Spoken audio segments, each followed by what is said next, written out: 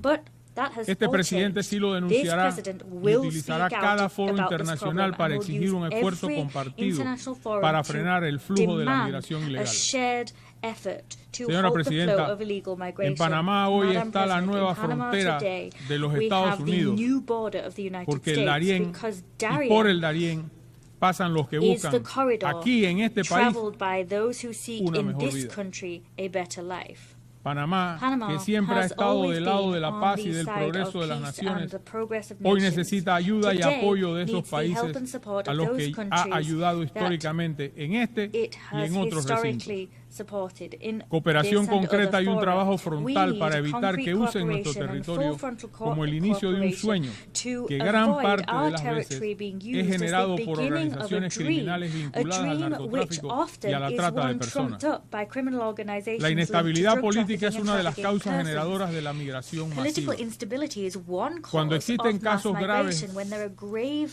de crisis institutional institucional a lo largo del crises tiempo that tienen exist como over consecuencia time, inmediata la deserción de sus their ciudadanos. immediate consequence is Venezuela es un the ejemplo fleeing concreto. of their citizens. Venezuela Es por eso is que quiero a hablarles de specific nuestra example situación of the política above. It is for regional, that reason que that I now want to casualmente talk about our es el hilo regional political conductor de la crisis situation, migratoria which que vivimos. incidentally is the major driver of the La creciente migration degradación crisis de we're su sistema experiencing. institucional The ha ocasionado la desbandada increasing de casi breakdown of 8 the millones Venezuela's de institutional venezolanos, system has según led datos to de a la Agencia de las stampede of Naciones 8 Unidas million para los Venezuelans, Refugiados. according to data from the Esta UN cifra Refugee representa Agency.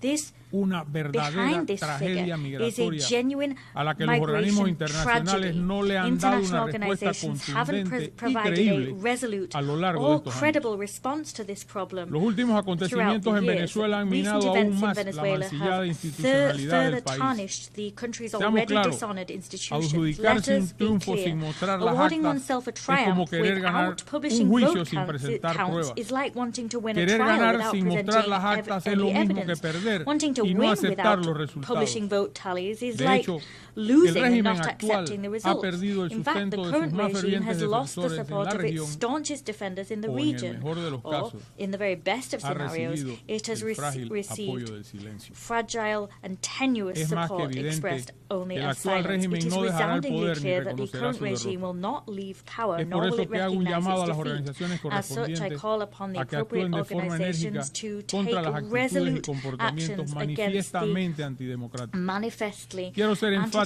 en que esto no es un tema ideológico o de diferencia de pensamiento. Es sobre la obediencia estricta de la voluntad popular, que es la madre de todas las voluntades. Panamá está abierto al diálogo con el resto de los países donde se respete el sistema político y representativo que emana de las distintas constituciones nacionales de cada territorio. Traigo a colación el tema de Venezuela porque se me hace muy difícil hablar de salud y medio ambiente cuando 8 millones de nuestros vecinos se vieron obligados a salir de su territorio, huyéndole a la miseria que vive un país que debería ser una potencia económica. ¿De qué desarrollo sostenible regional podemos hablar ante esta interminable crisis política que afecta a todo el continente?